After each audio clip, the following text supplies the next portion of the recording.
Mi hijastra me llamaba arrimado frente a sus amigas. Nunca le respondí. Años después, cuando su madre y yo vendimos la casa, ella tuvo que mudarse. Me escribió ofendida. Le respondí, lo irónico es que él, arrimado, resultó ser otro. Cuando conocí a Linda, yo no tenía planes de rehacer mi vida tan pronto. Venía de un divorcio silencioso, sin drama ni infidelidades, solo el desgaste natural de dos personas que dejaron de mirarse a los ojos con cariño.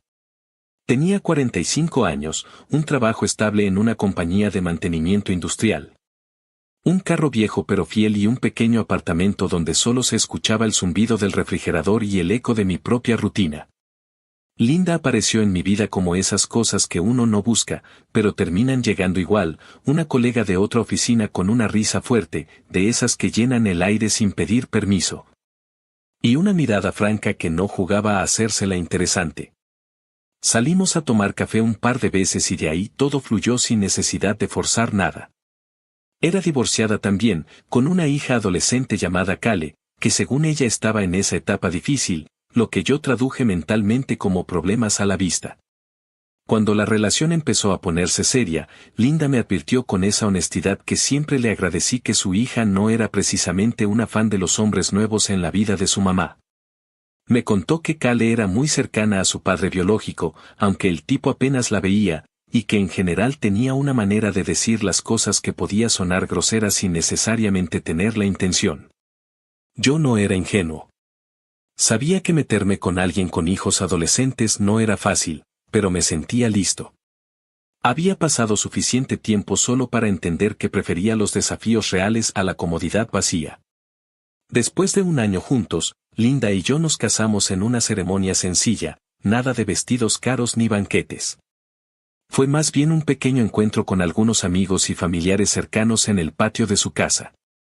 Esa misma casa que tiempo después se convertiría en el escenario de muchas discusiones silenciosas y miradas pesadas. La casa era suya, o bueno, la había comprado años atrás con su exmarido, y aunque el préstamo estaba solo a su nombre, seguía pagando la hipoteca mes a mes. Cuando me mudé, lo hice con total respeto, sin imponerme, sin tocar nada que no fuera mío. Llevé mis cosas, ayudé a arreglar algunas fugas que tenía el baño principal, pinté la cerca y empecé a contribuir con los gastos sin que nadie me lo pidiera. Mi mentalidad era simple, si vivía ahí, tenía que aportar. Al principio, todo parecía tranquilo. Linda estaba feliz, yo me sentía en paz, y Kale, aunque distante, me toleraba con ese aire forzado de cortesía adolescente. Pero la calma no duró mucho. Poco a poco empezó con comentarios sarcásticos que al principio quise tomar con humor.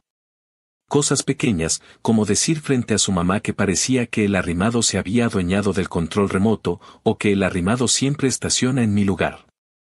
La primera vez me reí. La segunda, fingí no escuchar. Pero con el tiempo, el tono cambió. Ya no era una broma suelta, era un apodo que usaba con orgullo, sobre todo frente a sus amigas. No hagan ruido que el arrimado tiene junta por Zoom, decía mientras todas se reían.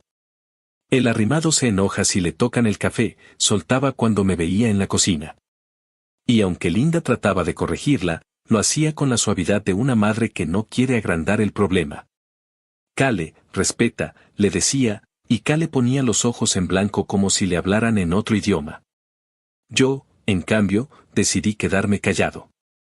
No porque fuera débil ni porque no tuviera ganas de mandarla al carajo alguna que otra vez, sino porque entendía que nada me haría quedar peor que perder la calma con la hija de mi esposa. Sabía que el tiempo me daría la razón. Así que respiré hondo, cada vez más hondo, y me concentré en construir una vida tranquila con Linda. Empecé a guardar todo registro de lo que aportaba a la casa, no por desconfianza, sino por precaución.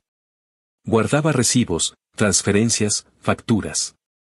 Sabía que, en el fondo, un día esa información podía ser útil, no para demostrarle nada a Kale, sino para recordarme a mí mismo que, aunque me llamara arrimado, yo tenía más que ver con ese hogar de lo que ella creía.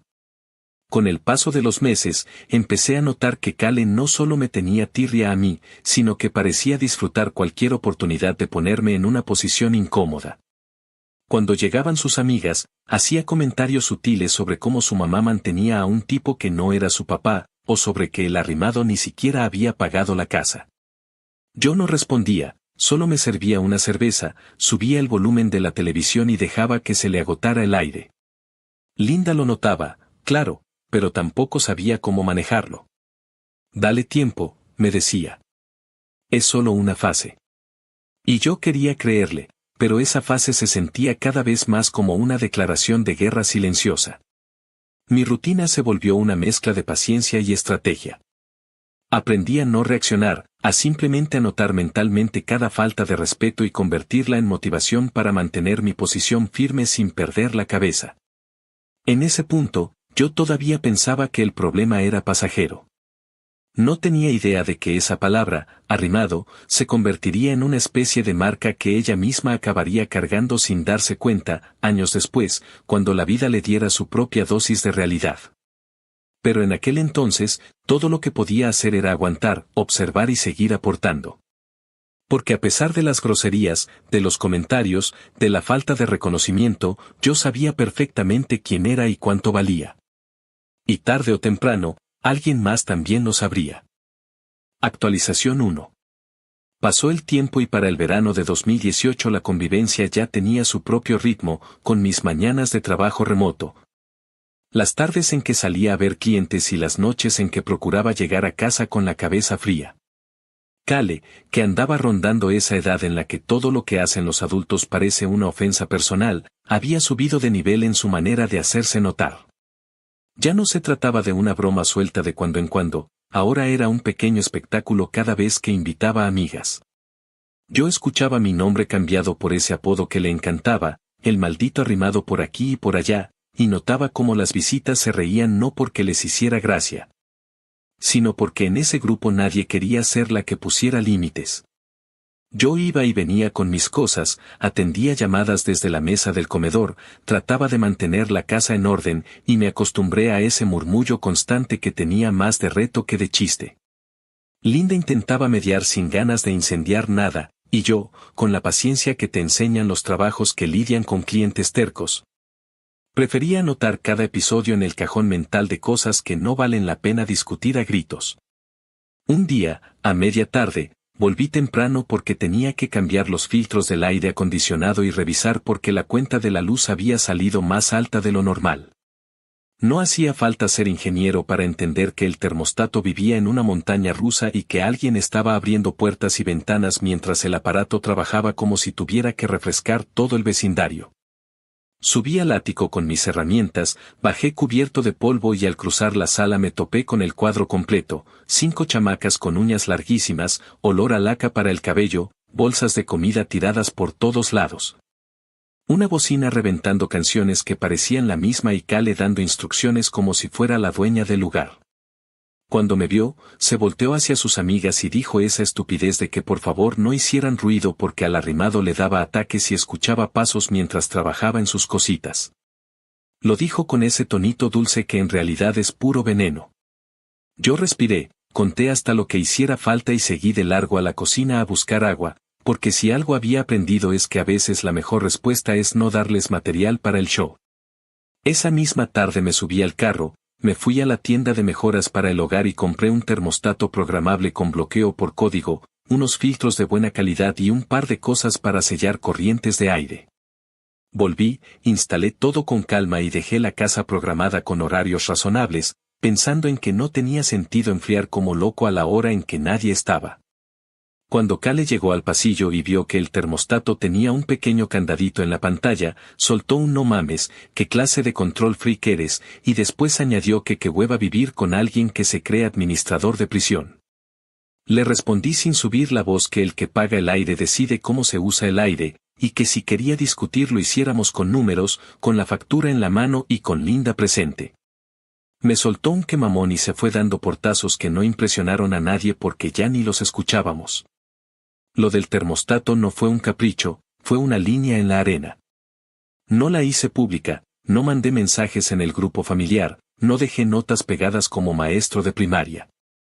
Simplemente, a partir de ese día, la casa tuvo horarios de climatización decentes, las puertas dejaron de quedarse abiertas mientras medio colegio paseaba entre la sala y el patio. Y yo empecé a dormir mejor sabiendo que no me estaban tirando el dinero por la ventana.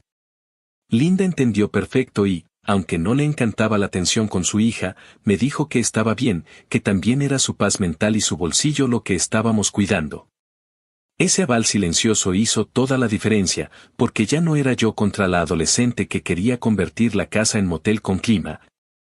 Era la casa funcionando como debe funcionar un hogar en el que se paga cada cuenta con trabajo real. La respuesta de Kale fue la que cabía esperar. Cambió de táctica. Como ya no podía jugar con el termostato, se puso creativa con las pequeñas molestias, dejaba luces encendidas como si fuéramos un estadio. Hacía maratones de agua caliente que vaciaban el calentador cuando yo tenía que bañarme para salir a una cita, o se apropiaba del wifi para ver videos en alta definición mientras yo estaba en una videollamada con clientes. Nada que fuera un crimen, todo diseñado para que yo me desesperara y explotara. No le di ese gusto. Ajusté el ruteador para priorizar mis dispositivos a ciertas horas. Configuré la lavadora para que no arrancara si detectaba uso de agua caliente fuera de cierto horario y empecé a cerrar con llave el gabinete donde guardábamos las herramientas. Porque ya me habían desaparecido un par de desarmadores y no estaba para comprar kits nuevos solo porque a las amigas de Kale les parecía divertido armar cosas a lo bruto. Con cada microconflicto, yo reforzaba una idea que me repetía como mantra: deja que los límites hablen por ti y que los recibos cuenten su propia historia. No estaba interesado en ganar una guerra de chistes pesados con una adolescente, estaba interesado en que la casa funcionara.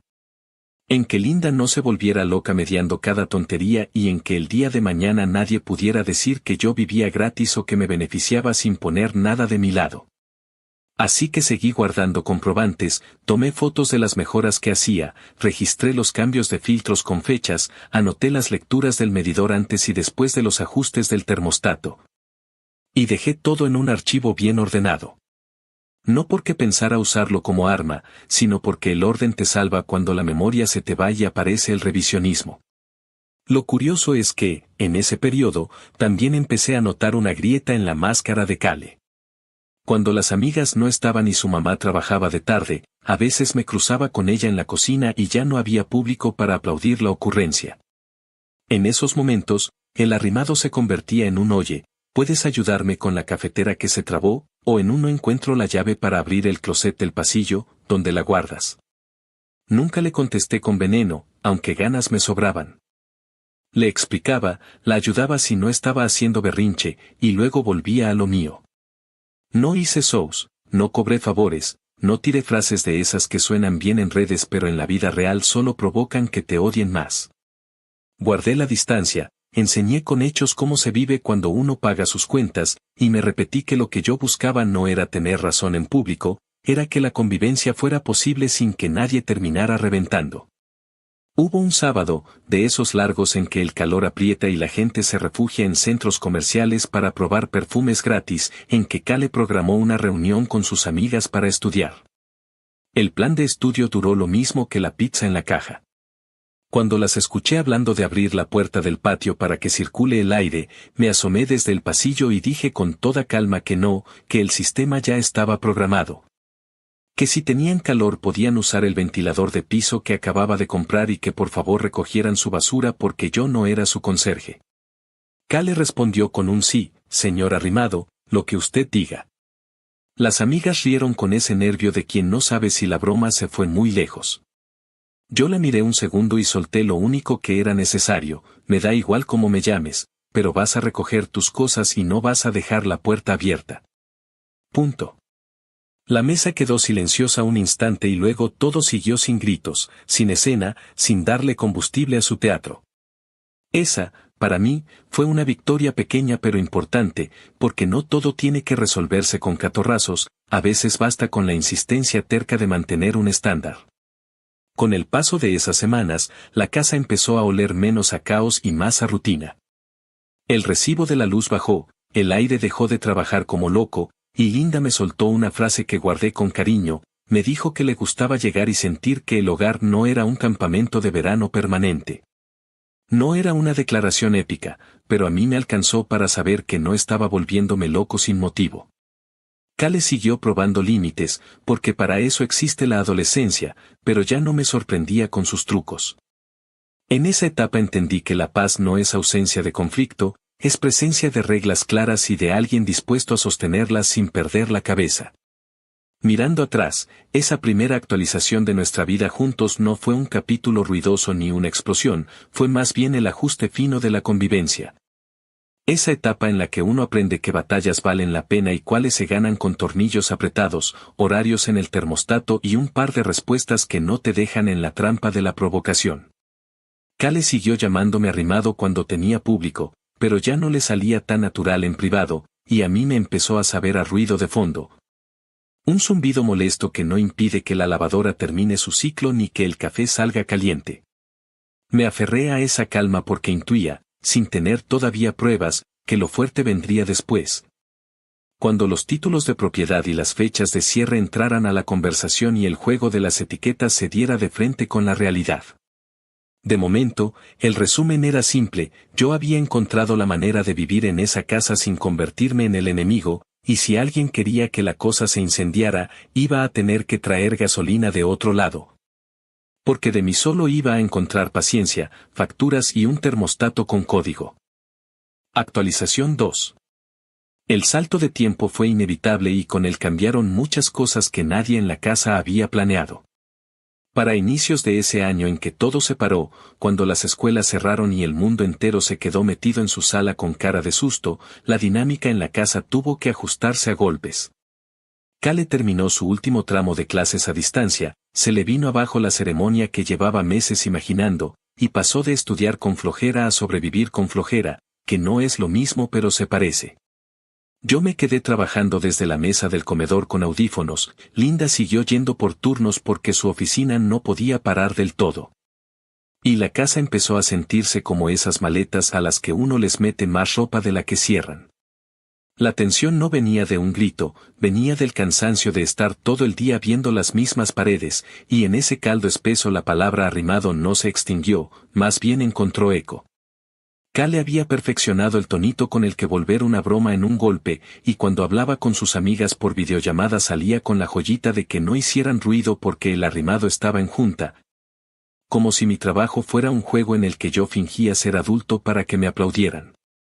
A mitad de ese año apareció Dylan como aparecen las cosas que terminan costando caro, al principio con historias simpáticas, mucha labia, una sonrisa que daba la impresión de que todo era fácil. Y una serie de planes que existían solo en su boca. Cale lo presentó como su novio con la naturalidad de quien trae un cachorro a casa, diciendo que era temporal, que se quedara una noche de viernes, que al día siguiente se iba, que al siguiente también, que no querían molestar. Que lo de la escuela en línea los tenía a ambos sin espacio. Al tercer fin de semana yo ya sabía que lo temporal se había convertido en costumbre, y lo supe por detalles torpes: una mochila que no se iba, un cepillo de dientes extra en el baño. Un par de tenis junto a la puerta que nadie reclamaba más que él. No era un crimen y no era tragedia, pero sí era una invasión silenciosa de las que te empiezan a robar pedacitos de calma. Yo intenté marcar límites con cabeza fría, sin discursos de padrastro amargado, solo reglas básicas para que el lugar no se convirtiera en un hostal. Les dije con claridad que no se fumaba dentro, que los platos se lavaban el mismo día, que la música con graves que sacuden vasos no va a medianoche. Y que el internet no es buffet libre cuando yo tengo que presentar propuestas que pagan las cuentas. Cale me miró como si le hubiera pedido que firmara un contrato de varios tomos y soltó la cantaleta esa de que no me creyera dueño de nada, que la casa era de su mamá, y remató con que yo era un arrimado con aires de sheriff. Lo dijo con la seguridad de quien se sabe respaldada por el mito de que el techo te pertenece por haber crecido bajo él, y yo, para no caer en la trampa de discutir definiciones en la cocina. Me limité a recordar que la convivencia se sostiene con reglas aunque no te gusten. No grité, no sermoneé, no me puse trágico, pero dejé claro que si Dylan iba a pasar la noche 3 veces por semana, entonces también iba a conocer la esponja, el trapo y la bolsa de basura. Dylan, que era encantador cuando solo había que encantar, empezó a tropezar cuando tocaba hacerse cargo de algo concreto. Ofrecía ayudar y luego se le olvidaba, prometía levantarse temprano para dejar la sala libre y amanecía a mediodía. Aseguraba que estaba buscando trabajo mientras jugaba en línea con esos gritos que retumbaban hasta en la cochera. Lo encontré varias veces con el refrigerador abierto viendo el vacío como si la comida fuera a aparecer por arte de magia, y cuando yo me acercaba, me recibía con ese chiste de que no hiciera ruido porque el arrimado se estresa si ve a gente comer. No había mala leche abierta, había ese tipo de flojera que se cubre con bromas para que parezca simpatía. Si algo me salvó en ese tiempo fue no engancharme con la comedia barata. En paralelo, reforcé mis costumbres de adulto tedioso, anoté gastos, guardé recibos, mantuve el rastro de todo lo que salía de mi sueldo hacia esa casa, y en lugar de explicar cada medida, la apliqué sin alardes. En lo administrativo, Linda y yo hicimos un movimiento clave que en ese momento no parecía dramático y que después sería determinante. Refinanciamos la hipoteca y quedamos ambos como responsables. Lo hicimos para bajar el pago mensual, para aligerar interés, para poner en orden papeles que llevaban años arrastrando el fantasma del pasado. Y lo hicimos con la naturalidad que se hace algo cuando eres pareja y la casa es proyecto común. No lo presumí, no pegué el documento en la puerta del refrigerador como quien cuelga un trofeo, pero sí lo guardé con celo, junto con los correos del banco y los acuses de recibo. No porque me gustara el drama legal, sino porque sabía que en algún punto alguien iba a preguntar quién pone qué, y ese día quería hablar con hechos, no con recuerdos mal acomodados. La vida diaria con dos veinteañeros instalados como si el espacio no tuviera dueños ni horarios me obligó a afinar estrategias. Ajusté el ruteador para priorizar mis llamadas de trabajo, programé la lavadora y el lavavajillas para que no arrancaran a deshoras. Empecé a comprar comestibles etiquetados porque la pinta de desaparecidos en combate que agarraban mis yogures no era normal, y cada que notaba una falta de respeto, lo conversaba con Linda en privado. Sin hacer de la sala un tribunal. Kale reaccionaba con esa mezcla rara de risa y desprecio que te lanza a alguien que cree que ganarte por cansancio es una forma de triunfo. Me llamaba arrimado a la menor provocación, ahora alternando en inglés para darle variedad, y cuando Dylan estaba presente, el coro era de dos. Me vi muchas noches repitiéndome que no tenía sentido discutir por un apodo cuando lo que estaba en juego era la estructura básica de la casa, y me fui aferrando a esa decisión como a un volante cuando manejas en lluvia. Hubo un punto, a finales de ese mismo año, en que Kale anunció con orgullo que pensaba quedarse en la casa por una temporada larga para ahorrar. Dijo la palabra ahorrar como si bastara con decirla para que ocurriera. Agregó que no iba a tirar dinero en renta cuando tenía el cuarto de siempre y que Dylan podía alternar entre su casa y la nuestra para que ninguno sintiera que invadía. Cuando en realidad la invasión ya era asunto cotidiano. Le pregunté, con calma de manual, qué entendía por aportar. Se ofendió, me soltó que yo no era su papá, que no tenía por qué pedirle números, y remató con esa frase que ya me sabía de memoria: esta casa es de mi mamá, tú solo vives aquí. Yo contuve el impulso de responder con un discurso sobre titularidad y responsabilidades y en su lugar dije que si pensaba quedarse, se establecían expectativas concretas, que había tareas, horarios, limpieza, respeto por el sueño y el trabajo de terceros, y que si había invitados de forma regular, tenían que comportarse como parte de la casa, no como clientes. No le gustó, claro, y en su desagrado volví a escuchar esa etiqueta lanzada como piedra. El arrimado dicta reglas. El arrimado se cree jefe. El arrimado y sus pinches listas. La relación con Linda se sostuvo porque hicimos frente común, con más paciencia que discursos, y porque ella, en medio del cansancio, entendió que no se podía pedir paz y las normas cambiaban según el humor de Kale. Cuando discutíamos con su hija, Linda no me dejaba solo en la línea de fuego, y cuando era momento de ceder, yo cedía sin cobrárselo después. Esa alianza no apagó el fuego, pero evitó que se extendiera a todo. Hubo días especialmente jodidos. Como cuando encontré a Dylan armando una base para la televisión con un taladro que sacó de mi gabinete sin permiso y terminó dejando un par de hoyos en la pared que luego pretendió cubrir con cinta y esperanza. O la tarde en que Kale, frente a su pantalla, Me dijo que bajara la voz en mi propia llamada porque ella estaba presentando en clase y luego me soltó que el arrimado podía ir a hablar al carro si tanta urgencia tenía. Esos episodios los guardé en la misma carpeta mental donde ya vivían todas las ocurrencias anteriores y en lugar de reventar, reparé la pared. Cambié el código del gabinete y convertí mi teléfono en punto de acceso cuando el ancho de banda se iba al carajo por el torneo eterno de videojuegos de Dylan. Al entrar el año siguiente, cuando ya todos estábamos medio anestesiados por la rutina pandémica, Kale intentó formalizar a Dylan como presencia fija con un discurso de que estar juntos los hacía más productivos. Que se apoyaban en sus clases, que era temporal mientras él cerraba un trabajo que siempre estaba a punto de aterrizar.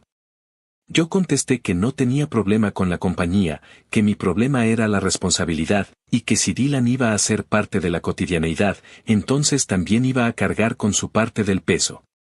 Ahí se atravesó la palabra que les cae mal a los que no quieren comprometerse, esa palabra aburrida y contundente que resume lo que eres capaz de asumir. Dylan puso cara de que estaba de acuerdo con todo. Dijo que sí a cada punto, dio un discurso larguísimo sobre lo mucho que valoraba la oportunidad y lo serio que se tomaba su futuro. Y a la semana estaba de nuevo desparramado en el sofá a media mañana, con una taza sucia en la mesa y el control en la mano. Cuando le pedí que recogiera sus cosas porque venían técnicos a revisar el calentador, me soltó con risa que ya sabía, que el arrimado se pone nervioso cuando ve una taza fuera de lugar. No respondí a la provocación. Lo miré un segundo y repetí que tenía 10 minutos. No necesitaba pelear, necesitaba espacio para que entraran a trabajar. Lo que más me enseñó esa etapa fue que la venganza, si quieres llamarla así, no nace de la humillación en caliente ni de la frase ingeniosa soltada a tiempo, nace de la constancia. Yo no me tiré al suelo a llorar porque me dijeran arrimado, no lancé discursos morales, no me puse a dar cátedra sobre respeto. Hice la cosa más aburrida y efectiva del mundo, sostuve límites y llevé registro. Kale podía disfrazar de chiste lo que en el fondo era desprecio por la autoridad que no elegía, Dylan podía cubrir de buena vibra su falta de compromiso, pero los recibos de la luz, los contratos guardados, las reglas aplicadas con la misma firmeza un lunes y un domingo, todo eso fue poniendo el terreno parejo. No voy a mentir, me cansé, tuve noches de apretar la mandíbula, tuve ganas de decirles que se largaran a gritos, pero me contuve porque entendía que el juego no se ganaba en esas jugadas, se ganaba más adelante. Cuando la pregunta sobre quién sostiene la casa se contesta sola. A finales de ese año, Kale dejó caer la bomba con esa tranquilidad insoportable de quien no dimensiona consecuencias y me dijo que se iba a quedar indefinidamente porque estaba ahorrando. Que no entendía por qué yo tenía cara de disgusto si al final no me costaba nada que un cuarto siguiera ocupado. Linda habló con ella, yo escuché, no se movió un milímetro, y en ese punto tomé una decisión silenciosa, seguir con la logística como hasta ahora. No regalar privilegios que no se valoran y no entrar en el ciclo de chantajes emocionales que ya asomaba la cabeza. Dylan, para coronar, pidió un préstamo con esa sonrisa de portada de catálogo, prometió que era por única vez, que en cuanto cerrara el trabajo me pagaba. Y me soltó ese por favor cargado de palmaditas en la espalda que usan los tipos que se sienten simpáticos por default. Le dije que no con la misma voz con la que digo buenos días, sin excusas largas, sin adornos, sin convertirlo en espectáculo. La conversación se acabó ahí y su cara se torció lo justo para dejar ver que detrás del encanto había un montón de costumbre de que otros resolvieran. Cuando cierro los ojos y miro esa actualización, veo a 3 personas empujando cada una para su lado. Kale, queriendo estirar la adolescencia como chicle eterno, usando la palabra arrimado como escudo y como arma. Dylan, queriendo instalarse sin consecuencias, repartiendo promesas a la misma velocidad con la que abría el refrigerador. Y yo, sosteniendo un orden mínimo, anotando todo, rehuyendo el pleito inútil, defendiendo con uñas cortas y firmes mis espacios de trabajo y descanso. Linda, en medio, jugando limpio, sin dejarme solo, sin soltar a su hija. No fue épico ni bonito, fue real, cansado, espeso. Y aún así, ahí quedó sembrado lo que vendría después, porque mientras ellos se distraían con su propia comedia, los papeles se apilaban a mi favor, las reglas se volvían costumbre, y la casa. Aunque sonara arre en la mitad del tiempo, seguía siendo un proyecto de dos adultos que no tenían intención de vivir bajo el capricho de nadie. Actualización 3. Para cuando llegó el año siguiente, las cosas parecían estar sostenidas con una calma tensa, de esas que no son paz verdadera sino una especie de tregua donde nadie quiere ser el primero en mover la ficha equivocada. Linda y yo habíamos aprendido a convivir con los silencios largos y las conversaciones a media voz sobre su hija y su novio, mientras Cale seguía estirando su estadía en la casa con ese aire de que el tiempo no le afectaba. Dylan continuaba en modo fantasma, un día estaba, al siguiente desaparecía, y cuando regresaba lo hacía con el mismo discurso de siempre, que ahora sí le habían prometido un trabajo fijo, que estaba por concretar un proyecto, que en cuanto recibiera dinero iba a ayudar con los gastos. Era un eco repetido tantas veces que ya no provocaba ni enojo, solo resignación. Fue alrededor del verano cuando Linda y yo empezamos a hablar seriamente sobre vender la casa. No fue una idea improvisada ni una decisión tomada en caliente. Los números no mentían y los años tampoco. La hipoteca seguía siendo un peso considerable, la casa necesitaba mantenimiento constante y nosotros, ya de mediana edad. No queríamos seguir sosteniendo un espacio tan grande para dos personas que apenas podían disfrutarlo en paz. Además, el mercado inmobiliario estaba en un punto decente y la posibilidad de reducir deuda era demasiado tentadora. Pasamos varias noches revisando papeles, calculando escenarios, y al final llegamos a la conclusión de que vender era lo más sensato. No se trataba de deshacernos de un problema, sino de reorganizar la vida. Cuando se lo dijimos a Cale, la reacción fue todo lo que esperábamos y un poco más. Puso cara de incredulidad, soltó un "no pueden hacer eso" como si la propiedad estuviera a su nombre, y después vinieron los reclamos. Dijo que esa era su casa, que ahí había crecido, que no podían venderla por un capricho, y que yo seguro tenía algo que ver porque, en sus palabras, te caga que yo esté aquí. Me limité a decirle que la decisión era de ambos y que ella había tenido suficiente tiempo para hacer su vida en otro sitio. Linda trató de calmarla con ese tono suave que usa cuando sabe que va a decir algo que no gustará, le explicó que no era un castigo. Que simplemente necesitábamos simplificar las cosas y que teníamos planeado mudarnos a un lugar más pequeño, más manejable, donde no estuviéramos pagando tanto por espacio que no usamos. Nada de eso importó. Cale estaba en shock, su enojo tenía menos que ver con la casa y más con el hecho de que se estaba quedando sin refugio para seguir aplazando su independencia. En ese momento, saqué el lado más práctico que tengo y redacté un aviso formal, con fechas y condiciones claras.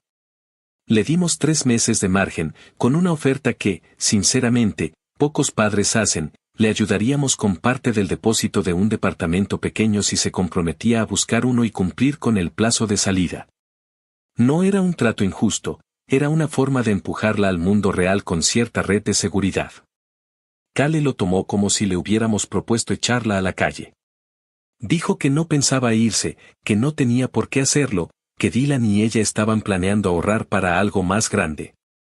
Yo la escuché en silencio, con los brazos cruzados, y solo respondí que la fecha de cierre de la venta ya estaba pactada, que había un cronograma y que no era negociable. Cuando empezó a insultar, Linda intervino con firmeza. Esa fue la primera vez en años que vi a mi esposa marcar un límite sin tambalear. Le dijo que podía estar en desacuerdo, pero no podía faltar el respeto ni hablarme como si yo fuera un intruso. Fue la primera vez que Cale entendió que la casa ya no era terreno libre para su desplante. En paralelo, Dylan comenzó a mostrar su verdadero rostro. A medida que se acercaba la fecha de venta, su entusiasmo por los planes compartidos con Cale empezó a evaporarse. Hablaba de conseguir un lugar juntos, pero no movía un dedo. Cuando se enteró de que la venta iba en serio, empezó con excusas nuevas, que necesitaba tiempo, que su auto estaba en el taller, que su jefe lo tenía esperando un cheque. Todo era humo. Lo veía sentado en la sala, con esa cara de quien ya planea la retirada, y no necesitaba ser adivino para entender que en cualquier momento iba a desaparecer. Y, como era de esperarse, una semana antes del cierre de la venta, Cale me pidió un favor. Fue directo, sin rodeos, aunque con esa mezcla de arrogancia y desesperación, quería que le prestara dinero, alrededor de $1,500. para cubrir la renta del primer mes de un supuesto departamento que aún no había asegurado.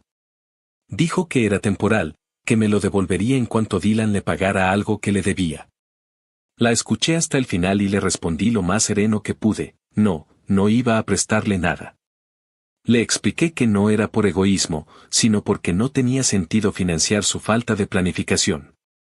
Me miró con odio, como si le hubiera robado algo, y soltó la frase más vieja de su repertorio: sabía que el arrimado no iba a ayudar.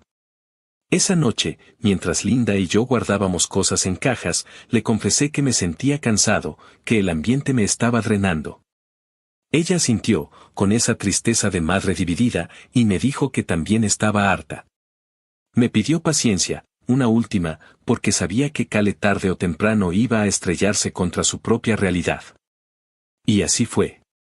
Los últimos días antes del cierre fueron una sucesión de dramas: Cale llorando, gritando, llamando a sus amigas para que le dieran la razón, y Dylan, cada vez más ausente, con la mirada en otro lado. Me limité a ocuparme de la logística, de asegurar que todo se hiciera con orden. La Realtor nos marcó el día exacto en que firmaríamos y yo, por precaución, imprimí una carta formal recordando a Cale el plazo de entrega de llaves. No lo hice para humillarla, lo hice porque sabía que después vendrían las quejas, y quería que todo estuviera documentado. Cuando llegó el día de la mudanza, no hubo lágrimas de película. Fue todo práctico, mecánico. Los camiones de mudanza llegaron temprano, los cargadores hicieron su trabajo, Linda revisaba cada habitación por última vez y yo solo pensaba en que ese capítulo, por fin, se cerraba. Cale seguía sin entender la magnitud del cambio. Se quedó parada en medio de la sala con los brazos cruzados, como si la casa fuera a detener el proceso por voluntad propia. Le recordé con calma que el comprador llegaría a hacer la inspección final en la tarde y que tenía hasta el final del día para retirar sus cosas. Me lanzó una mirada que mezclaba tristeza y desprecio, y dijo que no pensaba mover un dedo hasta que su madre la obligara. Linda respiró hondo y le respondió que, si no lo hacía, nosotros contrataríamos un servicio de mudanza por hora y lo descontaríamos del dinero que le íbamos a dar para su nuevo lugar. Esa frase fue el golpe final. Cale se fue dando portazos, pero empezó a empacar. Esa misma tarde, después de firmar, cuando todo estaba hecho, recibí su mensaje. Me llegó con el tono que solo alguien dolido puede tener, mitad insulto, mitad súplica. Decía que no podía creer que hubiéramos vendido la casa donde creció, que era una traición, que Linda se había dejado manipular por mí, y que yo, el arrimado, había conseguido lo que quería: echarla. Leí todo sin responder al instante. Quise dejar que la rabia se desinflara, pero luego escribí la frase que llevaba años esperando usar, no por venganza sino por justicia poética. Le contesté que lo irónico era que el arrimado había resultado ser otro. Ella no entendió al principio y me respondió con signos de interrogación, hasta que añadí que me refería a Dylan, que nunca puso $1 y ahora la dejaba sola justo cuando tenía que enfrentarse al mundo real. Después de eso, no dijo más. Linda leyó los mensajes, suspiró, y me dijo que había hecho bien en responder con calma. A los pocos días, Cale volvió a escribirle, llorando, diciendo que Dylan la había dejado, que no sabía qué hacer, que la renta era impagable. Linda no le cerró la puerta, pero tampoco la abrió de par en par. Le ofreció quedarse un tiempo limitado con condiciones, no como refugio eterno, sino como un paso necesario para que entendiera lo que significa valerse por sí misma. Yo acepté a regañadientes, no por gusto sino porque sabía que ayudarla no significaba permitir que todo volviera a ser como antes. Esa venta fue un punto de quiebre. No solo nos liberó de una deuda, también nos liberó de una dinámica que venía pudriéndose desde hacía años. En ese proceso, cada factura guardada, cada límite impuesto, cada silencio que me tragué tuvo sentido. Cale aprendió, aunque le doliera, que las casas no son templos donde las reglas se suspenden según la conveniencia del inquilino. Y yo confirmé que la paciencia, cuando se sostiene sin debilidad, termina devolviéndote algo mucho más grande que la satisfacción del momento. No se trataba de ganar una pelea con una adolescente, se trataba de poner las cosas en su lugar, incluso si ese lugar quedaba fuera del mismo techo. Actualización 4. Había pasado ya casi un año desde la venta de la casa y todavía había días en los que Linda y yo nos sorprendíamos comentando detalles mínimos, como si el proceso hubiera terminado ayer. No fue un cierre sencillo, ni emocionalmente ni logísticamente. Aunque todo el papeleo se había hecho con precisión y sin tropiezos, la parte humana fue la que nos dejó agotados. El último mes antes de entregar las llaves fue una sucesión de discusiones, silencios forzados y gestos contenidos. Kale, incapaz de aceptar que la casa ya no le pertenecía, arrastró su salida hasta el último día. Cada caja que empacaba lo hacía con dramatismo, como si nosotros estuviéramos cometiendo una injusticia irreparable. Intentamos facilitarle las cosas ofreciéndole un camión de mudanza para ese fin de semana, incluso pagamos las horas de servicio por adelantado, pero se negó a usarlo porque, según ella, no iba a aceptar un favor de alguien que la había traicionado. Linda y yo ya no discutíamos con ella, nos limitábamos a ejecutar lo necesario, sabiendo que cualquier palabra iba a convertirse en munición para sus quejas. El día del cierre fue largo. Firmamos en la oficina del agente inmobiliario por la mañana y al salir sentí una mezcla rara de alivio y vacío. No era solo una casa, era el escenario de casi una década de convivencia, con todos los altibajos que eso implicaba. Pero al mismo tiempo sabía que esa venta representaba el fin de un ciclo que ya no daba más de sí. Linda estaba callada, con esa mirada que tiene cuando procesa algo sin querer hablarlo todavía. Fuimos directos al nuevo townhome, un espacio más pequeño pero funcional, ubicado en una zona tranquila. Lo habíamos elegido porque era manejable y porque, por primera vez en mucho tiempo, queríamos un lugar que fuera realmente nuestro, sin el peso simbólico de nada anterior. Cuando regresamos a la antigua casa para hacer la entrega formal, Kale todavía estaba allí. Tenía cajas apiladas en el garaje y un par de bolsas tiradas en la entrada. La realtor nos había pedido que todo quedara vacío antes de las 6 de la tarde porque el comprador planeaba pasar esa misma noche a revisar el estado de la propiedad. Le expliqué eso a Kale con calma, sin sarcasmo ni tono condescendiente. Me miró con los ojos rojos, claramente había estado llorando, y soltó que no pensaba mover nada hasta que su madre se lo pidiera directamente. Linda trató de hablarle, pero Kale estaba fuera de sí. Repetía que no podía creer lo que estábamos haciendo, que estábamos vendiendo la casa donde creció solo porque yo lo quise, que lo hacíamos para sacarla. Su voz temblaba entre rabia y tristeza, y por un momento Linda vaciló. Yo la vi dudar, la conozco demasiado, y entendí que si intervenía desde la culpa todo se desmoronaría. Así que hablé yo, tranquilo pero firme, y le recordé que la venta se había planificado con tiempo, que había tenido 3 meses de aviso y que incluso le habíamos ofrecido ayuda económica para empezar de nuevo. Le dije que entendía que doliera, pero que aferrarse a un espacio que ya no le correspondía no iba a mejorar las cosas. No le gustó escucharlo, pero tampoco tenía cómo contradecirlo.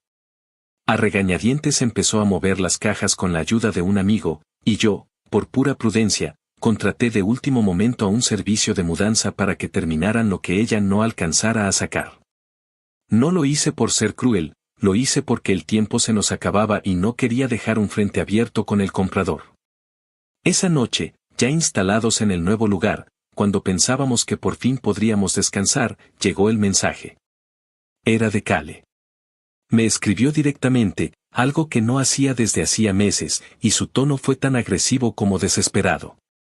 Decía que no podía creer que la hubiéramos traicionado de esa manera, que Linda había elegido a un hombre sobre su propia hija, que yo había manipulado toda la situación y que, en el fondo, siempre había sido el mismo arrimado resentido. Me acusó de haber planeado todo para echarla, de haber usado a su madre, de disfrutar verla sufrir. Era un texto largo, lleno de insultos y palabras cargadas. Lo leí varias veces antes de responder. Linda me vio hacerlo y me dijo que no valía la pena contestar. Pero yo sabía que necesitaba hacerlo, no para convencerla de nada, sino para cerrar el ciclo de la única forma que tenía sentido para mí. Así que esperé unos minutos y le escribí una frase corta, sin adornos, sin insultos, sin gritarle de vuelta. Le dije que lo irónico era que el arrimado había resultado ser otro. Tardó unos minutos en responder. Su contestación fue una simple pregunta, ¿qué otro? Entonces escribí lo que sabía que la iba a hacer pensar, no por venganza sino porque era la verdad que siempre había estado frente a ella. Le dije que me refería a Dylan, que él nunca puso $1, que nunca pagó una cuenta, que ni siquiera ayudó con los gastos cuando vivía bajo ese mismo techo, y que ahora, cuando más lo necesitaba, se había ido sin mirar atrás. No hubo respuesta. El silencio fue más elocuente que cualquier insulto. Linda, que había leído el intercambio, no dijo nada durante un largo rato. Luego solo comentó que Cale necesitaba aprender sola lo que nosotros llevábamos años intentando enseñarle. Esa noche dormí con una paz que no había sentido en mucho tiempo. No porque me alegrara de la situación, sino porque sentí que, al fin, las cosas se habían equilibrado. Durante las semanas siguientes, Linda se mantuvo en contacto con Cale, pero de forma limitada. Hablaban por mensaje de vez en cuando, conversaciones tensas, más informativas que afectivas. Fue a través de una de esas charlas que supimos lo que ya era evidente: Dylan la había dejado apenas un par de días después de que entregamos la casa. Según ella, necesitaba tiempo para pensar y espacio para enfocarse en su vida. Traducción: se largó sin planear volver. Cale se quedó con una renta que no podía pagar y con una lista de facturas que hasta ese momento ni siquiera sabía que existían. Trabajaba en una tienda de retail con horarios irregulares y hacía entregas por aplicación para completar, pero aún así no alcanzaba. Nos enteramos de que había tenido que vender su computadora para pagar el depósito de un nuevo lugar y que estaba durmiendo en casa de una amiga mientras resolvía su situación. Linda se sintió partida entre la compasión y la frustración. Yo, aunque me dolía verla así, no podía evitar pensar que la vida, con su particular sentido de justicia, había hecho lo que nosotros no habíamos podido. Cuando Cale finalmente volvió a comunicarse conmigo, lo hizo desde una postura completamente distinta. Ya no había insultos, ni tono desafiante. Me escribió para devolver las llaves del camión de mudanza que yo había rentado aquel último día. Me dijo que necesitaba hablar, que no venía a pelear. Acepté, porque en el fondo quería cerrar ese capítulo sin rencores.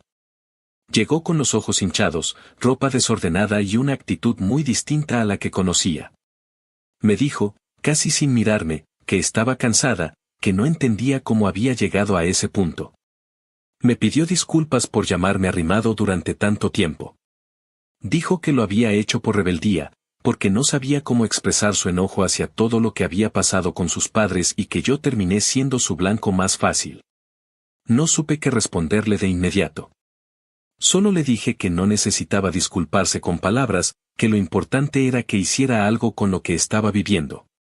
Le expliqué, sin sermones, lo que significa mantener una casa, lo que cuesta pagar un espacio, lo que implica cumplir con responsabilidades sin depender de nadie.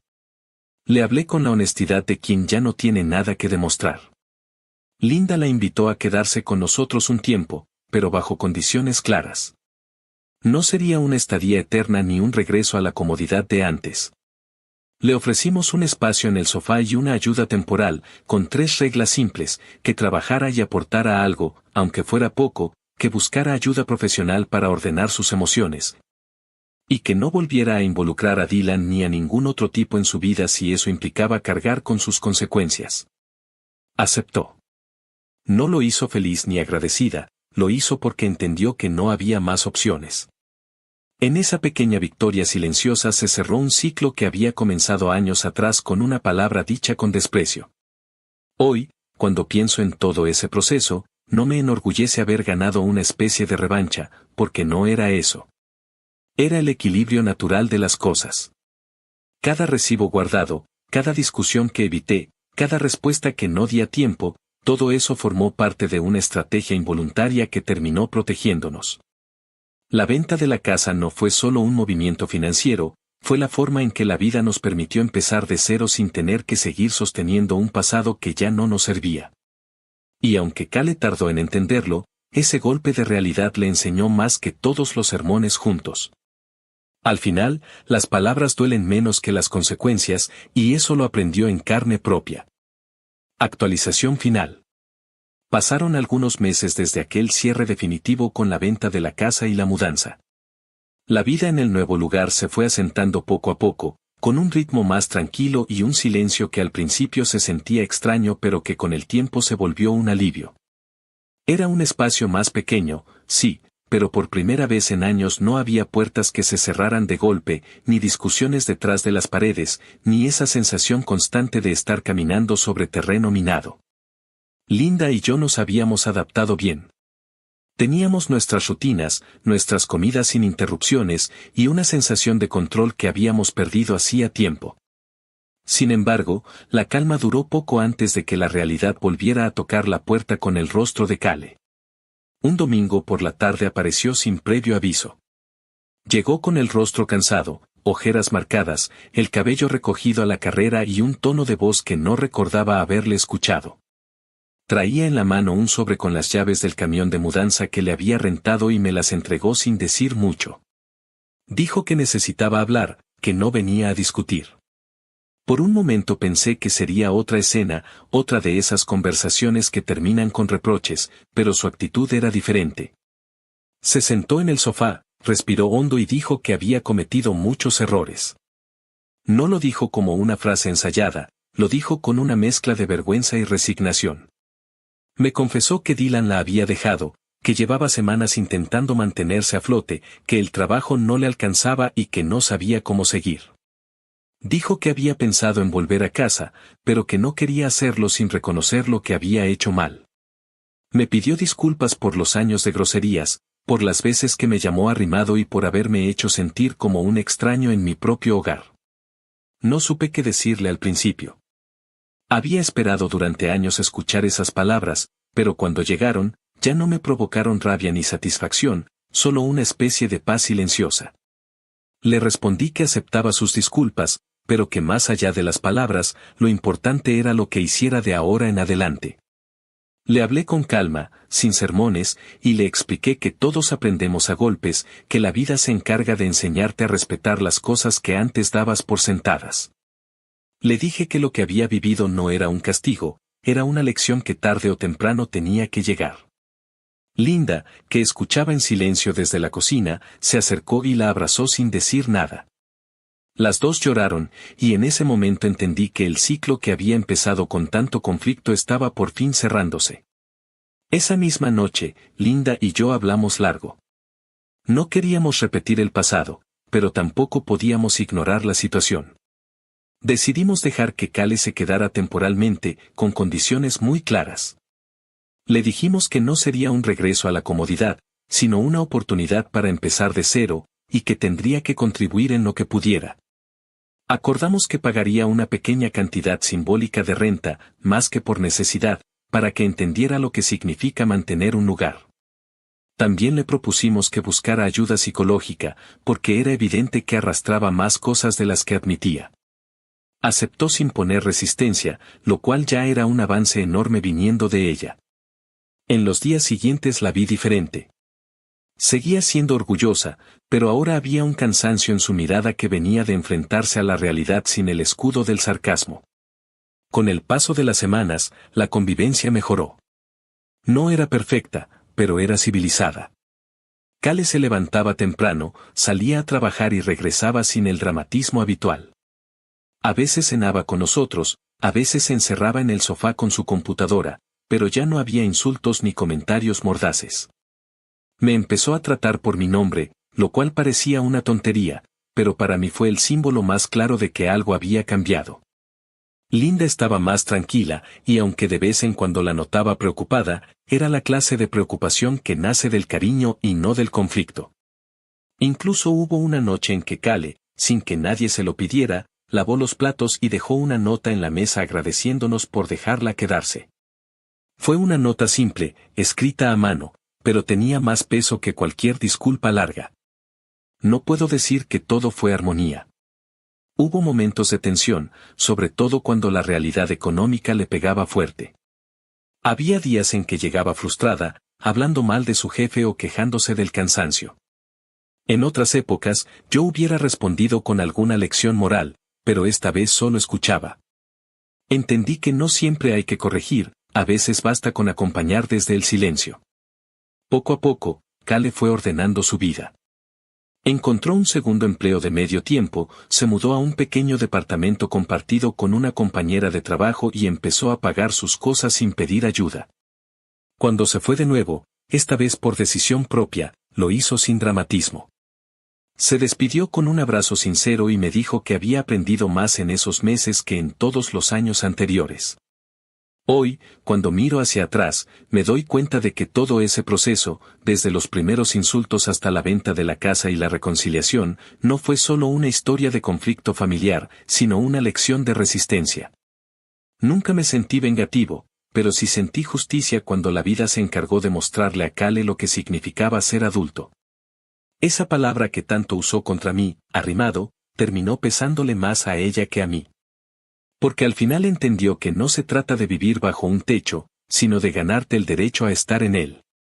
Aprendió, igual que todos, que las casas cambian, que los vínculos se reconstruyen y que el respeto no se exige, se cultiva. Linda y yo seguimos en nuestro townhome, tranquilos, con menos ruido y más paz. Kale nos visita de vez en cuando, a veces trae comida o simplemente pasa a platicar. Las conversaciones ya no giran en torno a viejas heridas, sino a proyectos, a su trabajo, a cosas simples. No sé si alguna vez llegaremos a tener una relación completamente libre de sombras, pero lo que tenemos ahora es real, y eso basta. Si algo me dejó todo esto, fue la certeza de que no hace falta gritar para que la vida ponga las cosas en su sitio. A veces basta con esperar, con mantenerte firme y dejar que el tiempo haga el trabajo. Porque tarde o temprano, la verdad siempre encuentra su forma de salir a flote, incluso cuando tarda años en hacerlo.